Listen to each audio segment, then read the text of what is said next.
Rafael Belaúnde. Hola. Un placer. Hola, Cristian, un gusto como siempre, gracias. Muchas gracias por estar aquí. Richard, a ver, ¿cómo ves un poco la situación actualmente con todo lo que ha pasado, los mensajes de Dina Boluarte? Creo que hay que hacer ahí el paréntesis. ¿Estás asesorando de alguna manera al gobierno de Dina Boluarte? Cuéntanos eso, Richard, por favor. Ante todo, buenas noches, Cristian. Muchas gracias por la deferencia. No, gracias a ustedes. No soy funcionario público, no asesoro, sino que tenemos que empezar a hacer algo en esta situación crítica. Y es evidente la crisis que nos está llevando. Hay muchas víctimas civiles, también policías, más de 1.400 heridos. La mitad también son policías, la mitad civiles, ¿no? Y evidentemente en esa situación es muy cómodo cuando eres político hacer la estrategia del avestruz, ¿no? Desaparecer, como han brillado por su ausencia la mayoría de los últimos candidatos al gobierno. Entonces, en ese sentido es que si tenemos algo de experiencia, y lo hablábamos la última vez que estuve en tu programa, sobre las estrategias de gestión de conflictos, pero también para ver cómo el Congreso toma por fin la decisión del adelanto de elecciones. Lo acabas de mencionar en las encuestas, y lo he leído al detalle la encuesta de Datum, y también de las otras encuestadoras. Sí, todas. Todas piden que se vayan todos. Pero ¿cuál es el procedimiento? Tiene que ser un procedimiento ordenado, estructurado, porque tampoco vamos a generar un caos político, ¿no? Porque tú vas a la calle, los que están manifestándose piden que el día de hoy renuncie la presidenta, que se disuelva el Congreso. ¿Y qué pasaría con el país? Generaríamos una especie de vacío de poder. Inclusive, en este rol irresponsable que tiene el Congreso, se pretende supuestamente, cuando tú conversas con más detalle, que se pongan de acuerdo, y salió también en lo que estabas presentando en los cuadros, que supuestamente el Congreso llegue a un nivel de consenso y que elijan al nuevo presidente del Congreso para que sea a su vez el presidente ante una supuesta, una posibilidad de una renuncia de la presidenta Dina Boluarte. ¿Tú crees objetivamente que este Congreso, que ni siquiera se ha puesto de acuerdo para el adelanto de elecciones, en un escenario donde tienen que definir quién asume la responsabilidad de conducir el país, en ese escenario, ¿tú crees que se podrían poner de acuerdo? Me queda clara tu posición. Entonces, ¿por qué no justamente generar esas elecciones con la renuncia de la presidenta Es una Boluarte? alternativa, por supuesto que sí. Se puede condicionar justamente el adelanto de elecciones con la renuncia. Porque la renuncia inmediatamente desencadenaría, entre comillas, el adelanto de elecciones. Solo que hay una trampa. El artículo 115 habla solo de elecciones. Y no lo digo yo, lo ha dicho varios congresistas de la extrema derecha y de la extrema izquierda que han estado buscando un sinfín de pretextos. ¿Qué es lo que dice? Solo habría elección presidencial. Y eso ahondaría más la crisis y nos llevaría a una situación realmente de caos, de mayor conflictividad. Ya no podemos tener más muertos, Cristian. Es un momento donde la clase política tiene que mostrar desprendimiento y responsabilidad. El problema no ha terminado. Esta tensa calma es simplemente patear el problema para adelante. Rafael, ¿cómo ves tú esta situación? Y si es que finalmente coincide, ¿está la pelota en cancha del Congreso? ¿Puede hacer finalmente Dina Boluarte el tema de la renuncia? ¿O hay que ir hasta el 2026, como ya lo plantean algunos también? Primero, hay que entender que las elecciones traen consecuencias. Sí. Se sabía que elegir a Pedro Castillo y Dina Boluarte, porque es una plancha la que se elige, no es una sola persona, iba a traer un gobierno de alta inestabilidad, de alta ineptitud y de alta corrupción. ¿Qué dice la ley? Se elige al presidente. Si el presidente renuncia, muere o es vacado por sinvergüenza o golpista, asume la vicepresidente en este caso. Tal cual. Entonces, constitucionalmente es inobjetable la asunción de Dina Boluarte a la presidencia de la República, y lo que correspondería en estricto es que culmine su mandato, porque la democracia implica no solamente un derecho a votar, sino una responsabilidad al momento de elegir el voto. Ahora, es posible que el Congreso se siente y concerte una fecha. Ya había una fecha que era abril 2024. Del 24, pero las posiciones maximalistas, extremas, siempre pues atentan contra lo posible, ¿no? Entonces han petardeado lo que ya tenía acuerdo y todo se ha ido a foja cero. Ahora, Pero tú ves como una salida, más allá de esta crisis de la protesta, sino digamos una salida desde que entró el Pedro Castillo, porque recordemos que cuando Pedro Castillo está en el gobierno también se hablaba de la posibilidad de ir a un adelanto de elecciones. Yo lo que creo es que desde el momento que la señora Dina Boluarte asumió la presidencia, antes que nombre a su gabinete, antes que firme un solo decreto, antes que se caliente su asiento en el despacho presidencial, ya estaban incendiando comisarías, ya estaban quemando fábricas. Entonces hay una reacción política. Esta no es una reacción ciudadana contra reivindicaciones postergadas, quizás muy legítimas todas. Esto ha sido una acción política. Correcto, Yo lo que al creo... inicio, pero interrumpa, pero después ¿no crees que sí hay, digamos, una vertiente que viene pues de la consecuencia de lo que pasó en Puno, lo que pasó en Ayacucho, etcétera? ¿O crees que finalmente todas las protestas siguen esa respuesta política que fue lo que un poco sembró Pedro Castillo, Aníbal Torres, etcétera? Yo creo que se tiene que preservar el orden constitucional. Sí. Y la única institución capaz de modificar ese calendario es el Congreso. Ok.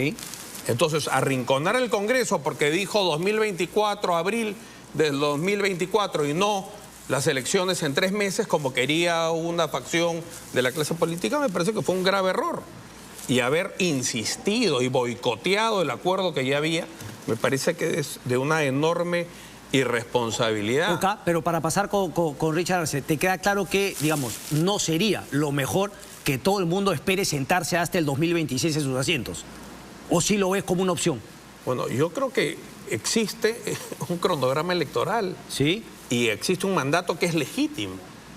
Entonces, si es que hubiese algún problema contra la investidura de la señora Boluarte, hay mecanismos constitucionales para interrumpir su mandato también. Pero vamos, pues...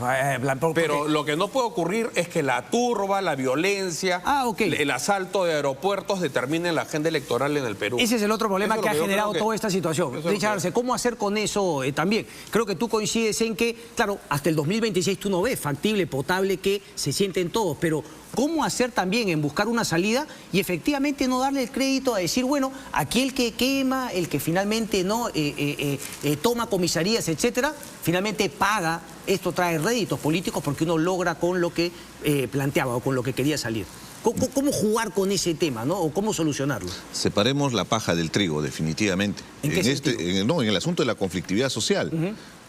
Ha habido una manifestación de un sector que se ha tornado extremadamente violenta y que tiene consecuencias, y que cada una de esas personas fallecidas van a exigir justicia, los deudos, los familiares, y como Estado tenemos la responsabilidad de garantizar que se investigue cada una de las muertes. Correcto, pero de todos, ¿no? Por Porque supuesto, al mayor Bazán lo seguimos buscando. pero ahí voy, Claro, quiero llegar. O sea, de los vándalos, de los 59, ¿no? 47 son heridos de bala.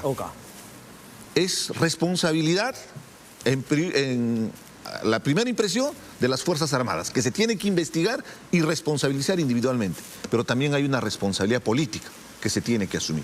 Y te digo esto ¿por qué? Porque lamentablemente hemos estado en un escenario donde han quemado a un policía vivo y nadie levanta la voz cuando también de los 1.400 la mitad son policías.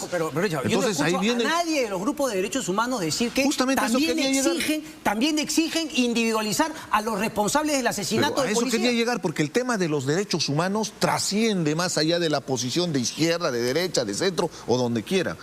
Es intangible el tema de los derechos humanos en el sentido de que tenemos que nosotros solidarizarnos con cada una de las víctimas. Y yo te hacía la diferencia porque desde mi punto de vista acá hay un problema social grande. Y ya lo hemos hablado reiteradas veces, porque acá hay un problema de fractura social, que en este momento muchas de esas poblaciones buscan como un tubo de escape este reclamo político. Se ha ridiculizado inclusive cuando se entrevista a las personas sobre las demandas políticas que se tiene. Pero cuando salen a la calle, la gente a manifestarse, sobre todo de comunidades campesinas, de caseríos, de centros poblados, en realidad el trasfondo son otras demandas. Y te lo puedo demostrar con algo muy concreto. En la costa, ¿dónde ha sido la manifestación más fuerte? En Ica, en Barrio Chino. Y en el norte, en La Libertad. Chao. En la provincia de Virú, sí, en Virú y Chao. Y tú revisas 2020, 2021, 2022, a eso quería llegar.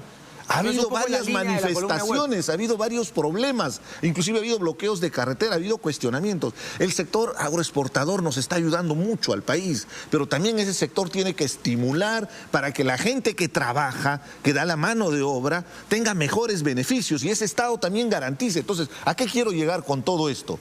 ¿Dónde se ha bloqueado la carretera? ¿Por qué no han bloqueado, no sé, en Chiclayo, en Piura? ¿Por qué bloquearon en Virú y en Chao? ¿Y por qué bloquean en Barrio Chino? Porque evidentemente hay otros problemas subyacentes que existen. Y es lo mismo en el sur del Perú. Agarramos el corredor minero, vamos a mi tierra en Andahuaylas, vamos a Puno, vamos a Juliaca y vamos a ir enumerando cada uno de los lugares candentes donde existen problemas estructurales. Entonces diferenciemos la gente que reacciona violentamente, que tiene que ser sancionada, de la manifestación legítima. Y yo siento que más bien es una oportunidad para el Perú en esta circunstancia de darnos cuenta que podemos mejorar como Estado para reducir esas brechas sociales. Pero ha sido innegable también, pues, durante 17 meses, en vez de ayudar a reducir esas brechas, el gobierno de Castillo. Pedro Castillo, Aníbal Torres han estado incentivando con una estrategia marxista de lucha de clases, de limeños contra provincianos, de blancos contra cobrizos, pobres contra ricos, y el día de hoy estamos cosechando esos ríos de sangre que parecía una analogía. En realidad el día de hoy nos enrostran.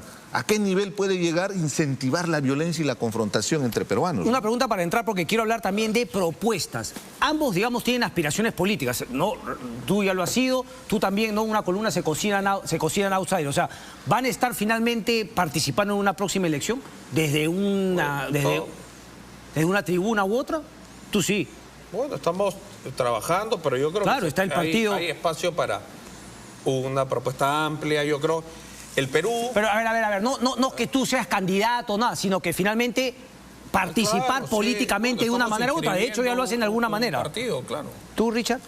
Justamente, o sea, el hecho de estar activos políticamente te genera un mayor compromiso, porque ves los problemas y tratas de contribuir desde tu esquina. Sí. Cuando fui congresista, cuando fui candidato en mi región para postular a los gobiernos regionales, digamos, está y el bien día de hoy, evidentemente, poder, por supuesto, pero a lo que voy, pero que sea en el entorno transparente, no del aprovechamiento político que muchas veces se descalifica cuando hay una buena voluntad de querer Rafael, servir entonces, a nuestro país. Háblame de cómo finalmente, o cómo ves al país y cómo se podrían mejorar estos problemas, por ejemplo, que ha planteado Richard, que serían más estructurales que lo coyuntural que hemos visto en estas protestas. A ver, hay evidentemente un problema estructural y también hay un problema de agenda política, ¿no? Digamos, también se bloquea el corredor minero, también se bloquea Virú y también se bloquea el barrio chino, justamente porque ahí se desarrollan actividades que son fundamentales para la conducción económica del Perú. Ahora, eso sería imposible si es que no hubiese un entorno donde la protesta tuviese un espacio receptivo. Entonces, yo creo que es innegable que el Perú se tiene que sostener en dos pilares. Uno es la inversión privada, que es la fuente del empleo. Y otro pilar tan importante es tener políticas muy agresivas de inclusión social, que son obras públicas básicamente. Uno va por el corredor minero, la cantidad de colegios que no tienen agua, que no tienen desagüe, que los baños son pues inaceptables, las postas médicas, la calidad del agua potable. Entonces, se tiene que reconocer que tenemos un país que está lleno de posibilidades para crecer, para recibir inversiones importantes, pero también tenemos que reconocer que para que este país funcione y sea viable, hay una parte del Perú que se siente pues excluida, se siente que está en los extramuros de una política económica no diseñada para ellos. Y eso se tiene que responder. ¿Se siente o lo está? ¿O hay de ambas? No, hay de ambas, porque, digamos, a ver, digamos, provincias sobre los 4.000 metros de altura o sobre los 3.800, las provincias mineras están mejor que las provincias no mineras. Pero la gente, pero eso no es, la gente ¿con qué se compara? Una persona que vive en una covacha, que quizá en la madrugada tiene que meter el ganado a la covacha para no congelarse por la helada en el invierno, y ve que pasan los volquetes cargados de concentrado de mineral todos los días. Entonces, eso es una situación insostenible, eso no puede convivir.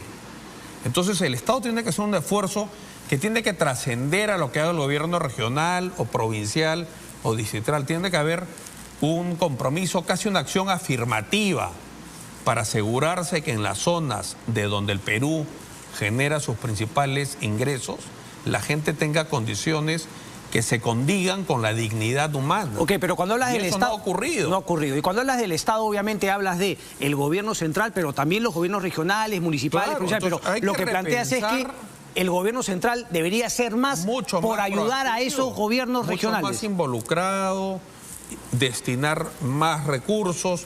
Hay mecanismos para facilitar la ejecución de los recursos, para hacer los estudios de inversión, los perfiles, los anteproyectos. Lo que es inaudito es que no es un problema de dinero lo que hay ahora, ¿no? Todos los años se devuelve dinero al Tesoro. Entonces, la gente vive en una situación inaceptable a pesar que sobra el dinero, al extremo que se devuelve la mitad del canon minero. Lo hace más trágico aún. Richard Arce, intentaste postular justamente como gobernador regional de Apurímac. ¿Por qué esta sensación siempre, que es parte del reclamo, lo vemos en las protestas, de el abandono del gobierno central hacia las regiones? ¿Y por qué ha habido tanta ineficiencia en los gobiernos regionales, Richard? A ver, dos cuestiones muy importantes, ¿no?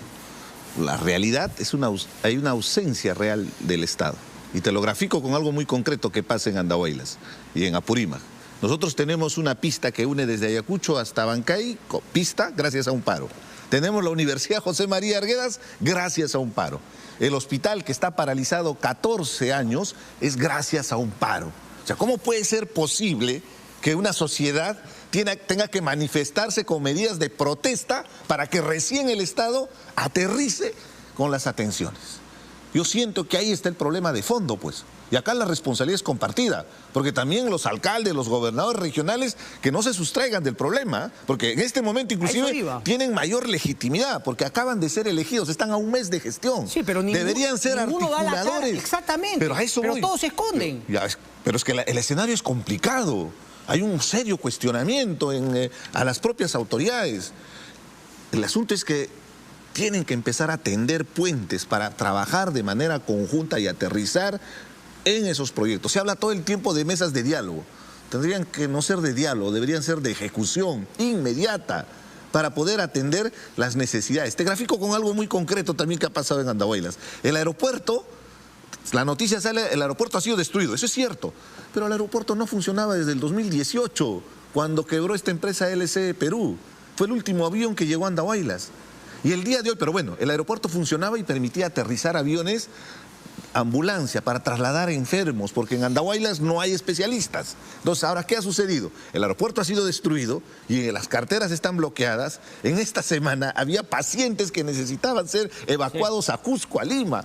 Entonces, la única alternativa es helicóptero, pero el helicóptero es bien complicado. ¿A qué voy con todo esto? No nos estamos dando cuenta el daño profundo que nos estamos haciendo entre todos en esta circunstancia. Y ahí es donde yo critico duro la indolencia de los políticos, porque hay que ser demasiado irresponsable, discúlpame el término, miserable, para no darse cuenta que hay estos problemas en el Congreso y empezar a enarbolar. Yo me estoy refiriendo solamente a los congresistas que no han logrado el tema de la a toda la clase política, pero sobre todo en el Congreso, porque te habrás dado cuenta, había toda esta conflictividad, estuvieron en su semana de representación. Durante toda la semana pasada han hecho 1001 intentos, pero todos eran pretextos, porque el único consenso que han logrado en el Congreso es que están de acuerdo la mayoría en no irse, en atornillarse a sus curules. ¿Tú coincides con eso? Prolongar la agonía hasta donde más pueda, ¿no? Tienes una ahí, o sea, como que no te parece que, claro, porque, claro, bajo el punto de vista de lo que planteabas es por qué los congresistas van a ceder finalmente al chantaje, pero anteriormente cuando no había este chantaje y hablamos de la posibilidad de adelantar elecciones para sacar a Castillo, todo el mundo estaba de acuerdo. Todo el mundo quería adelanto de elecciones. Menos los congresistas, lo que quieren es su curul y su quincena. Eso está claro y eso es así. Y pretender actuar políticamente desconociendo eso es entrar a un callejón sin salida. Por eso yo digo, si ya se les había arrinconado para que acepten un adelanto en abril, se debió insistir en eso. No aspirar a una posición maximalista que ha terminado por tirar todo. ¿Te parece que fue una movida? Yo creo que fue un esfuerzo deliberado para boicotear Fuerza Popular, ¿no? De Fuerza Popular. Fuerza Popular fue finalmente el que jugó a no ir al 2024, sino al 2023. Volviendo a lo que decía Richard, con que coincido en eso plenamente, la Constitución del 93 se hizo cuando teníamos un Estado quebrado. Sí. En el año 90 la recaudación tributaria no alcanzaba ni para pagar la planilla del sector público. Entonces, el Estado peruano era un Estado en bancarrota. Y después vino la regionalización de Toledo, y eso coincidió con la explosión de las inversiones en el Perú, el boom de los minerales, y las regiones empezaron a recibir dinero, un chorro de dinero, ¿no? Y eso la se ha corrupción en su gastado pico. mal. Primero, la mitad, grosso modo, no se ha gastado, y lo que se ha gastado mal, se ha gastado caro, se ha gastado en corrupción, se ha gastado sin focalizar bien las cosas, ¿no? Entonces, ese es el gran reto del Perú de hoy. Tiene que haber un compromiso, un consenso, para que la gente sienta los beneficios de las actividades económicas que se desarrollan en el Perú. Pero ¿cómo eliges a congresistas que en un Congreso decente puedan finalmente lograr esos cambios, lograr esas reformas? Yo estoy viendo las encuestas, lo que comentaba ahora. Cada vez que el Congreso se desprestigia más, me parece que eso le suma a este concepto, digamos, etéreo, alejado, que tiene mucha gente de la Asamblea Constituyente, Es que tenemos una crisis de representación política, eso es contundente. Hagamos una pregunta. ¿Distritos electorales más pequeños, sí o no? Yo siempre he sostenido que tiene que haber una Cámara Baja con distritos o uninominales o binominales, y un Senado con distrito electoral. La posibilidad único, también de ¿no? que los congresistas puedan salir a mitad de su mandato, si es que ¿no crees que le daría también, digamos, más potencia al ciudadano para sentirse representado? Pero necesitamos una verdadera reforma política. Y no solamente pasa por el tema del Congreso, desde el mismo sistema de representación de los partidos políticos. Los partidos políticos son membresías, son franquicias que se ofrecen al mejor postor en cada elección. Y ahí está el génesis de todos nuestros problemas, de toda nuestra tragedia. ¿Por qué la gente aspira a una asamblea constituyente? Porque tiene la aspiración y han estafado Bermejo, Cerrón y una sarta de sinvergüenzas que venden como si fuera una panacea que la Constitución nos va a cambiar la vida, se va a convertir el Perú en un paraíso del Edén. ¿Pero por qué aprovechan eso? Porque venden la idea de que vamos a tener una representación legítima a través de las organizaciones sociales vivas. O sea, sindicatos, asociaciones, comunidades campesinas. Debería ser ese mecanismo, pero ¿cómo logras que sean los verdaderos representantes? El día de hoy, cuando hay la conflictividad, cuando tú vas a buscar con quiénes vas a dialogar, la mayoría dicen ¿con quién dialogamos? Porque también existe una confrontación de liderazgos. Entonces, trabajemos en el tema, en el sistema representativo. Si hay un capítulo de la Constitución que tenemos que cambiar, porque yo sí creo que debemos cambiar esta Constitución, justamente es el capítulo de la estructura del Estado para generar un equilibrio. ¿Cambiar la Constitución del 93 o una nueva? Una nueva Constitución, yo estoy de acuerdo con esa posición. A ver, si cada presidente que llega quiere hacerse una Constitución a su medida, el país sería ingobernable. Por eso los parámetros que existen para cambiar o modificar la Constitución son muy altos, pero cambiar la Constitución es factible.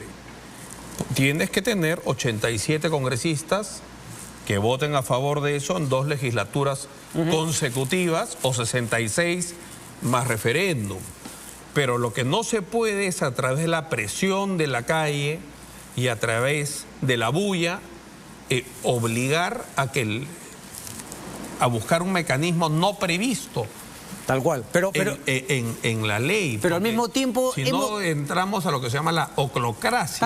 Tal cual. Entonces, ahora, hay cosas que se tienen que cambiar. Yo creo que, digamos, dada la naturaleza, que este es un Estado mucho más pudiente que el que había hace 20 o 30 años, debería ser más sencillo ejecutar los recursos.